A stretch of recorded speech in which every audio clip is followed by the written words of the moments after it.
नमस्कार। हमारे YouTube channel में आपका स्वागत है। और आज की जो डिबेट है, जो डिस्कशन है डॉक्टर साहब के साथ मैं जो लेकर बैठा हुआ हूं, उसका जो मौजू है वो ये है कि चीन में जो CCP की जो मीटिंग चल रही है उनकी अभी 22 तारीख तक है। और इसमें एक वीडियो जो कि दिखाया गया प्रोजेक्टर पर, जिसमें कि जो कि गलवान वैली का था साल 2020 में, जब भारत और चीन की फौजें आमने सामने थी, झड़प हुई। तो उस वीडियो को बड़ी प्रमुखता के साथ उस कार्यक्रम में दिखाया गया। तो मैं इसी मुद्दे पर बातचीत करना चाहता हूं। डॉक्टर साहब, आपका स्वागत है हमारे चैनल पर। जय हिंद। जय हिंद डॉक्टर साहब। और मैं बता दूं, डॉक्टर साहब का भी अपना एक चैनल है गुलरेज शेख के नाम से। तो मैंने उसका चैनल का जो लिंक है अपने डिस्क्रिप्शन बॉक्स में डाल दिया है, आप उसको प्लीज सब्सक्राइब करें। और डॉक्टर साहब का जो उम्दा एनालिसिस है अंतर्राष्ट्रीय मामलों पर, उसे जरूर देखें आप। डॉक्टर साहब, ये जो प्रोजेक्टर पर दिखाया गया गलवान वैली की फुटेज दिखाई गई, जिसमें कि जो कमांडर था चाइनीज उस वक्त, उस वो भारतीय सैनिकों की ओर बढ़ता हुआ दिखाया गया उसको। उसका कुछ नाम है, फाबाओ कुछ नाम है उसका। इनके नाम बड़े अजीबो गरीब होते हैं, तो शायद मैं उसका सही उच्चारण नहीं कर पा रहा हूं। डॉक्टर साहब, मैं इस चीन के इस चीनी जो वहां की सरकार है, जो भी है, उनके मनोविज्ञान को समझना चाहता हूं कि आखिर इस वीडियो को दिखाकर वो क्या साबित करना चाह रहे थे। देखिए पांडे जी, जो आप वीडियो की बात कर रहे हैं मैं उसको छोटी बात मानता हूँ वीडियो के मुकाबले। जो आप फबाओ की बात कर रहे हैं, कुई फबाओ, वो जी। कुई फबाओ जो है ये कमांडर है पीपल्स लिबरेशन आर्मी के। और ये व्यक्ति जो था वहां पर गलवान में था, ये कमांड कर रहा था अपने ट्रूप्स को। और इसको ये जो नेशनल कांग्रेस चल रही है, 20वीं national congress, 20th national congress, उसमें इनवाइट किया गया। अब आप ये समझिए कि इसका इंपॉर्टेंस क्या होता है इस नेशनल कॉन्फ्रेंस का। ये नेशनल कॉन्फ्रेंस जो है 5 वर्ष में एक बार होती है और ये राष्ट्रपति के लेवल का चुनाव करती है। तो आप समझिए कि जो चीन के हर प्रांत, हर क्षेत्र के जो प्रमुख कम्युनिस्ट पार्टी के नेता हैं वो आते हैं और वो फिर 5 साल के लिए अपनी देश की जिम्मेदारी किसी व्यक्ति के हाथ में सौंपेंगे। तो उसके अंदर यदि इस व्यक्ति को कुई फबाओ को बुलाया गया है और उसने मीडिया से भी बात की है, इसका मतलब क्या है कि चीन बहुत सारे संदेश एक साथ दे रहा है। एक संदेश ये है कि अब जो है, और बहुत सारे एनालिस्ट जो हैं वो भी यही मान रहे हैं कि केवल इसी चीज को लेकर नहीं, शी जिनपिंग की जो पॉलिसी है उसमें अब जिसको कहते हैं ना कि लीड नहीं लेना अंतरराष्ट्रीय मामलों में, वो उसको हटा दिया गया है। डंग शाओपिंग के समय, उसके बाद जियान के समय, उसके बाद हु जिंटाओ के समय भी ये माना गया कि हम लीड नहीं लेंगे, हम अपने मतलब से मतलब रखेंगे, हम इकोनॉमिक प्रोग्रेस करेंगे। लेकिन अब शी जिनपिंग का जो चीन है उसके अंदर इसको एक कमजोर देश की एक जो व्यवहार है उसके रूप में देखा जा रहा है। और सेंटर पीस में लाकर उस व्यक्ति को रखना, कुई फबाओ को, पीपल्स लिबरेशन आर्मी के कमांडर को जो गलवान में था, तो ये दिखाता है कि अब चीन अपने पड़ोसियों के साथ भी और विशेषकर भारत के साथ और भी ज्यादा घर्षण करेगा। प्लस उसकी जो फॉरेन पॉलिसी है उसमें बहुत महत्वपूर्ण आर्म रहेगा। वो आर्म रहना है उसकी फौज का और मिलिट्री एक्टिविटीज का, चाहे फिर वो साउथ चाइना सी में हो, चाहे फिर वो हिमालय में हो, चाहे वो ईस्ट चाइना सी में हो। आप देखेंगे कि शी जिनपिंग को, और लगभग लगभग ये तय हो गया है कि शी जिनपिंग को अब एक और टर्म मिलना निश्चित है। अभी तक मैं भी कह रहा था, अभी भी मैं 100 एकदम बिल्कुल 100%, लेकिन अब लगभग तय हो चुका है कि शी जिनपिंग को एक टर्म और मिलेगी, क्योंकि उसको एक कोर लीडर के रूप में स्थापित किया गया है। चीनी कम्युनिस्ट पार्टी का 100 साल पुरानी कम्युनिस्ट पार्टी के इतिहास में ये चौथा व्यक्ति है। माओ सेतुंग, माओ सेतुंग के बाद डंग शाओपिंग, डंग शाओपिंग के बाद जियान, जियान के बाद शी जिनपिंग, हु जिनटाओ भी इसमें नहीं आता है। तो 100 साल पुरानी पार्टी जिसकी 20वीं नेशनल कांग्रेस चल रही है, उसमें भी आप ये देखिए कि उसमें केवल 4 नेता ये कोर लीडर आए हैं। अब कोर लीडर का मतलब ये हुआ कि कोर नेता वो होता है जो जिसके पास एक तरह से पार्टी ने पूरा सशक्त एम्पावर कर दिया उसको कि अब आप हमारे देश की पॉलिसी को ड्राइव करोगे। तो देश की पॉलिसी किस तरफ ड्राइव हो रही है? वो सैन्यकरण की ओर ड्राइव हो रही है, वो वुल्फ वॉरियर डिप्लोमेसी की तरफ ड्राइव हो रही है, वो अपने आप को और असर्शन करने की ओर ड्राइव हो रही है। प्लस उसने एक बात और कही कि हांगकांग के ऊपर अब हमने पूरा नियंत्रण कर लिया है, और फिर वो उसके साथ ही राग अलापते हैं ताइवान का, और फिर ये भी बोलते हैं जरूरत पड़ने पे फोर्स का भी उपयोग कर सकते हैं। तो ये सब दिखाता है कि अब जो चीन है वो डंग शाओपिंग की पॉलिसी पे नहीं है। तो चीन के साथ आप मान के चलिए एक लंबा संघर्ष है, जिसमें कहीं आपको हो सकता है कि उससे कॉन्फ्लिक्ट होगी, कहीं बातचीत होगी, ये चलता रहेगा, एक लंबे संघर्ष तक होगा ये। जी डॉक्टर साहब, जैसे मैं गलवान वैली की बात कर रहा था, 2020 में जून के महीने में जो एग्रेशन किया चाइना ने, जिस तरह से उसने 62 में धोखे से हमला किया, कब्जा किया सैनिकों पर, सैनिकों को हमारे हमारे उसके साथ फाइट हुई, लड़ाई हुई, इसी तरह से उसने गलवान वैली में भी उसी तरीके से धोखा दिया। तो जो ये वीडियो दिखाया गया है, इस इसको दिखाकर क्या ऐसा लगता है कि जो शी जिनपिंग है, कहीं ना कहीं ये उनके लिए किसी एक खराब सपने की तरह था, बुरे सपने की तरह था, जिसको वो भूल नहीं पा रहे हैं, वो भूल नहीं पा रहे हैं। और क्या चाइना में, क्योंकि जिस तरह से चाइना ने आंकड़ों को छिपाया था, बाद में एक ऑस्ट्रेलियन वेबसाइट ने सच्ची खबर बड़ी एनालिसिस के साथ और बड़े शोध के साथ छापी थी। नहीं, ऑस्ट्रेलियन उसमें नहीं, यूएसए टुडे और हाँ, Russian state media. USA today ने शायद 43 कैजुअलिटी बताई थी और रशियन स्टेट मीडिया ने 46 बताई थी। तो आप मान के चल सकते हैं 40 और 46 के बीच में कोई ना कोई नंबर है इनका। और डेफिनेटली आप ये भी देखिए कि वियतनाम वॉर के बाद पहली बार चीनियों ने किसी प्रकार की जंग लड़ी है, जो चाहे उसमें गोली नहीं चली, हाथ पैर से ही लड़ी, लेकिन पहली बार कोई जंग लड़ी है, पहली बार उन्होंने किसी फौज को फेस किया है। और जब पहली बार किसी आर्मी को फेस किया है तो उनको मालूम पड़ा है कि फेस करने का मतलब क्या होता है और वो कितने कमजोर हैं कई चीजों में। उनके लिए तो मुझे लगता है कि यही नहीं, इससे पहले गलवान को भी वो नहीं, गलवान नहीं, डोकला को भी वो नहीं भूल सकते, क्योंकि डोकला में भी उन्होंने ये सोचा था कि कोई असर्शन भारत की तरफ से नहीं होगा। लेकिन जिस प्रकार से आईबॉल टू आईबॉल हमारे फौजी खड़े रहे, वो अंततोगत चीन को पीछे जाना पड़ा। उसके बाद दूसरा सेटबैक जो लगा है वो गलवान में लगा है। तो चाइना के लिए डेफिनेटली ये एक सोचने वाला विषय है, वो सोच भी रहे हैं उसके ऊपर मुझे लगता है, और उनके लिए भूलना इतना आसान भी नहीं है।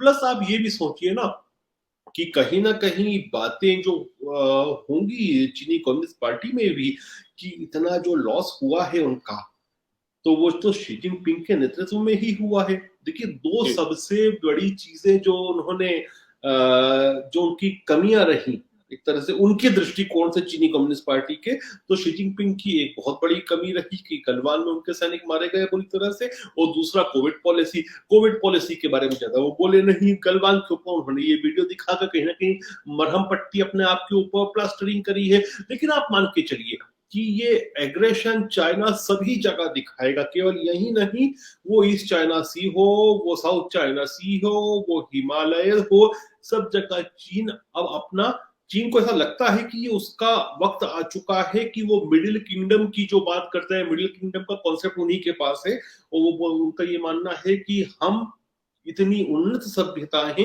कि बाकी जितने भी देश हैं वो चीन के आसपास वैसे ही घूमे जैसे सूर्य के आसपास प्लैनेट्स घूमते हैं। तो वो अपने आप को सूर्य के स्थान पर रखते हैं और दूसरों को प्लैनेट्स के स्थान पर रखते हैं, और वो अपने आप को मिडिल किंगडम कहते हैं। तो ये मिडिल किंगडम को का जो सपना है उसको साकार करने का वक्त आ गया है, ऐसा उनका आभास है, ऐसा उनको लगता है।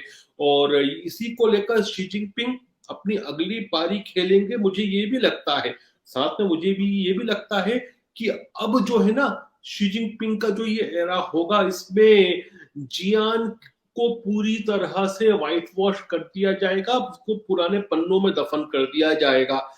क्योंकि अब जो युग चीन में शुरू होने वाला है वो शी जिनपिंग थॉट्स से शुरू हुआ है, और थॉट्स के बाद शी जिनपिंग एक्शन पर आएगा। अब वो कितना सफल होते हैं कितना नहीं होते हैं वो अलग चीज है, लेकिन आप ये मान के चलिए जियान जेमिन का जो वक्त था अब वो एक तरफ से खत्म हो गया, और शी जिनपिंग का अध्याय अब ढंग से शुरू हुआ है, क्योंकि अभी तक जियान जेमिन का साया उनके लिए भूत की तरह उनके पीछे लगा रहता था हमेशा। जी डॉक्टर साहब, ठीक कह रहे हैं आप।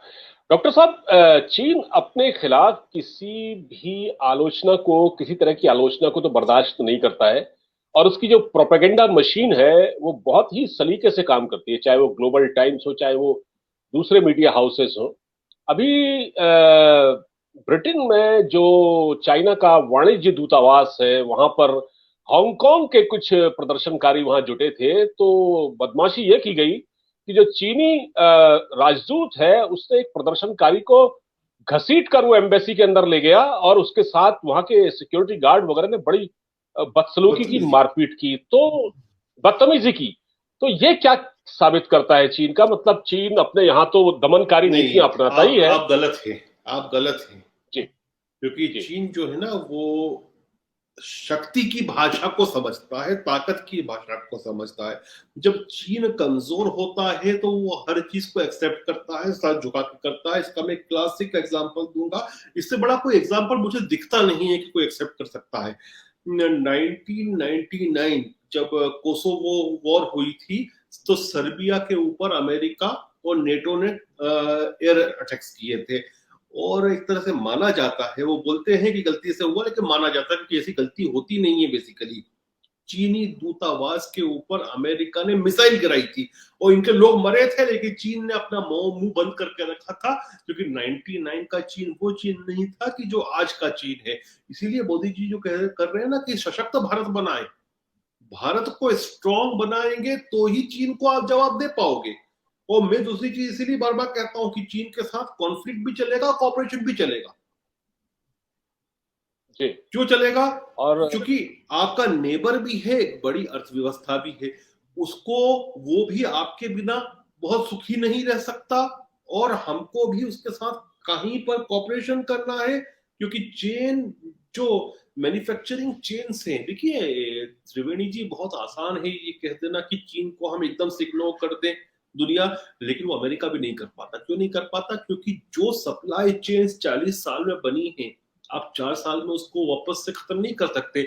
आपको खत्म करने में भी कम से कम 10 साल लगेंगे, क्योंकि ये आज की सप्लाई चेन नहीं है साहब, ये 1970 से जो शुरू हुई बनते बनते तो आज हम 2022 में खड़े हैं। तो ये सप्लाई चेन के जो चीन एसेंशियल पार्ट, सेंटर पीस बन के उभरा, वो जो है उससे डीकपल होने में भी 1 दशक का समय लगेगा। इसलिए कहीं कॉपरेशन चलेगा, कहीं कॉन्फ्लिक्ट चलेगी।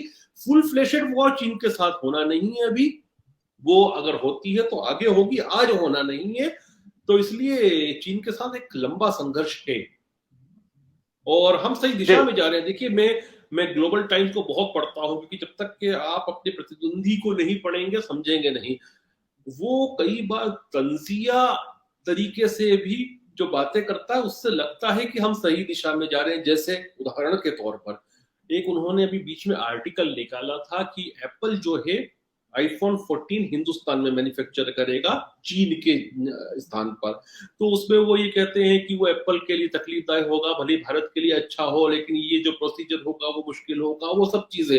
लेकिन एक बात तो ये है कि उन्होंने वो भी कही उसमें कि भारत अपने आप को second factory of the world बनाना चाहता है। तो ये उनको भी नजर आ रहा है कि आप और हम कहां जा रहे हैं। तो वो तंजिया रूप में ही सही, लेकिन उस चीज को एक्सेप्ट कर रहे हैं। और बहुत ज्यादा भारत का उल्लेख आजकल चाइना के ग्लोबल टाइम्स में रहता है। डॉक्टर साहब, अब एक आखिरी सवाल आपसे पूछूंगा, वो ये है कि अभी एमनेस्टी इंटरनेशनल की डिप्टी डायरेक्टर होंग है उनका नाम, उन्होंने स्टेटमेंट दिया है। उन्होंने कहा है कि शी जिनपिंग को तीसरा कार्यकाल मिलना न सिर्फ चाइना के लिए अपशगुन है, बल्कि पूरी दुनिया के लिए है। और इसका मतलब यह है कि कितने घबराए हुए हैं लोग इस तरह के स्टेटमेंट से, तो यही पता लग रहा है। देखिए मैं फिर कहता हूं ये बात कि हम शी जिनपिंग को एक्स्ट्रा नाप रहे हैं। शी जिनपिंग एक बीमारी का लक्षण है, बीमारी नहीं है। बीमारी जो है वो चाइनीज कम्युनिस्ट पार्टी है। आप सतत रूप से देखिए ना कि आप डंग शाओपंग जो है वो अपनी पॉलिसी लाते हैं लिबरलाइजेशन की, क्योंकि उनको दिख रहा था कि उस समय हमारा उनका देश जो था वो बहुत गरीब था, उसको आगे बढ़ाना था, तो वो लिबरलाइजेशन लाते हैं। वो ये भी कहते हैं कि सर झुका के काम करते रहो, जब अपना वक्त आएगा तब हम सर उठा के बात करेंगे। यही चीज जियान जेमिन और ज्यादा खोलते हैं, लेकिन यही जियान जेमिन जो मार्केट खोल रहा था और सबसे ज्यादा चीन ने प्रोग्रेस की तो वो जियान जेमिन के समय की। लेकिन इसी जियान जेमिन के कालखंड में क्या क्या नहीं हुआ है। इसी डंग शाओपंग ने थाइमेन स्क्वायर में बच्चों के ऊपर गोलियां चलवाई थी, तोपें चलवा दी थी। इसी जियान जेमिन ने लाखों लाख फॉलोइंग के फॉलोअर्स को कत्लेआम करवाया एक तरह से, कंसंट्रेशन कैंप्स में डाल डाल के। फिर आप देखो हु जिनटाओ बिल्कुल पीसफुल राइज दिखती रही चीन में, ऐसा नेता दिखता रहा हु जिनटाओ कि बिल्कुल साइलेंटली काम करता है, लो प्रोफाइल रखता है दुनिया में और अपना काम करता रहता है। लेकिन उन्हीं के समय 9 डैश लाइंस जो आर्टिफिशियल आइलैंड बनना शुरू हुआ, जो चीनी नेवी का एक्सपांशन शुरू हुआ, जो आज अमेरिकन नेवी से साइज में, भले क्वालिटी में नहीं लेकिन क्वांटिटी में बड़ी हो चुकी है, तो ये हु जिनटाओ के समय हुआ। अब जब उसकी इकोनॉमी 14 ट्रिलियन के आसपास पहुंच गई तब राइज होता है शी जिनपिंग का। अब शी जिनपिंग के पास जितने रिसोर्सेज हैं आज के समय, वो माओ के पास नहीं थे, वो डंग शाओपंग के पास नहीं थे, वो हु जिनटाओ के पास नहीं थे, वो जियान जेमिन के समय नहीं थे। तो ये अलग अपने रंग दिखा रहे हैं। प्लस अमेरिका उस समय बहुत बलवती था, आज अमेरिका कहीं ना कहीं पतन के रास्ते पर है, अमेरिका की शक्ति क्षीण हो रही है, तो फिर इनका समय अलग है। तो आप ये देखिए कि शी जिनपिंग जो है ना वो लक्षण है। शी जिनपिंग की जगह यदि हो सकता है ली कीचियान भी होते, इलेक्ट हो जाए, तो वो भी इससे 19 करेंगे हो सकता है पर्सनल लेवल पर, लेकिन करेंगे वही। ये अगर 20 कर रहा है तो वो हो सकता है 19 करे। लेकिन ये सब के सब लक्षण है, बीमारी इनमें से कोई भी नहीं है। बीमारी जो है वो चीनी कम्युनिस्ट पार्टी और विचारधारा है। बिल्कुल ठीक कहा डॉक्टर साहब आपने। ये लक्षण है और बीमारी सीसीपी है ने चाइनीज कम्युनिस्ट पार्टी।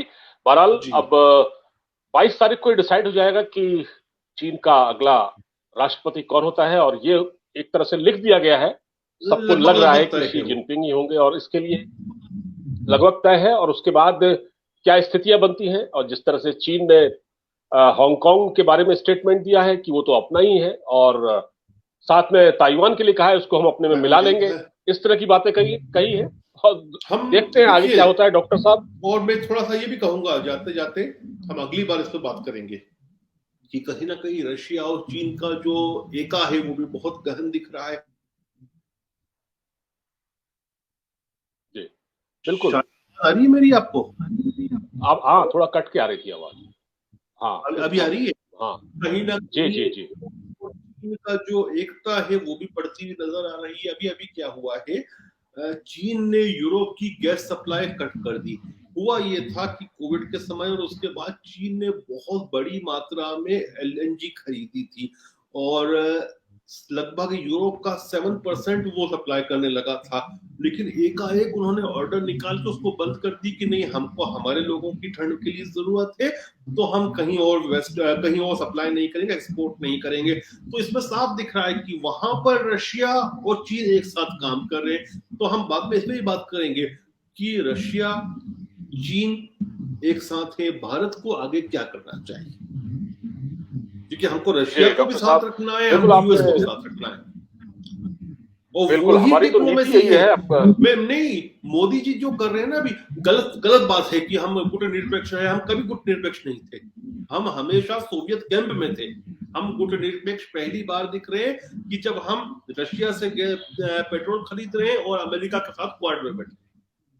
बिल्कुल ठीक कहा डॉक्टर साहब, बिल्कुल गलत बात सही है। गुटनिरपेक्ष कभी नहीं थे, वो पेपर पे थे डॉक्टर जी। बिल्कुल हम स्वतंत्र विदेश नीति नहीं चला रहे थे, आज के समय हम चला रहे हैं, और बहुत ही बढ़िया चला रहे हैं स्वतंत्र विदेश नीति। इसकी तारीफ इस वक्त दुनिया कर रही है। हमारे हमारे फॉरेन मिनिस्टर जयशंकर साहब की दुनिया भर में बड़ी वाहवाही हो रही है। मैं देखता हूं बहुत सारे वीडियोस उनके आ रहे हैं और बहुत सटीक जवाब और बड़े सही अंदाज में वो बोलते हैं। डॉक्टर साहब, अगली बार आपसे फिर इसी मुद्दे पर जो आपने सुझाया उस पर डिबेट करेंगे। आपने हमारे लिए वक्त निकाला, आपका बहुत बहुत धन्यवाद। जय हिंद। जय हिंद।